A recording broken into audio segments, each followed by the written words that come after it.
При исков во изведување на градежни работи кај стадионот под Тумбекаве во Битола, откриен е огромен арсенал на артилериски гранати со калибар од 75 мм останати од Првата светска војна.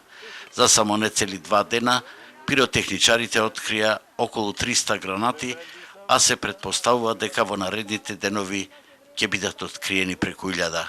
Во текот на изминатите 2 дена, овде на ова место имаме подигнато околу 300 гранати и неизвестно е натаму уште колку повеќе ќе има, зависи од тоа колку артилериски положаи биле. По наши сознанија и според литературата станува збор за напуштени артилериски положаи, односно во моментот кога одлучиле војниците стационирани на ова место да напуштат теренот, ги затрупале со земја едноставно и остана сега прископот да се јавија тие.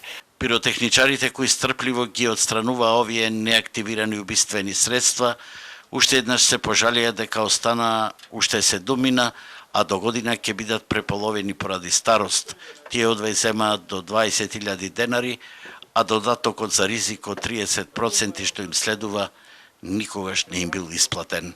Цели 15 години се трудиме и се бориме оваа наша речиго професија и струка да е подигниме на едно повисоко ниво, да ги заинтересираме речиго надлежните во државата, за да може да обезбедиме иднина на оваа работа, бидејќи од оние сознанија што ги имаме, територијата на Република Македонија веројатно и во наредниве 50 па и 100 години ќе биде на овој начин загадена со вакви средства.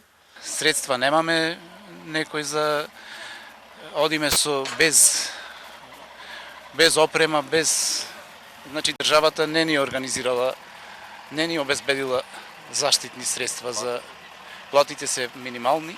Акцијата за расчистување на овој опасен терен ќе продолжи во наредните денови, а гранатите времено се сместуваат во магазинскиот простор на Дирекцијата за заштита и спасување во близина на студентскиот дом, а потоа ќе бидат транспортирани во полигонот кај Криволак и ќе се уништат со контролирана експлозија.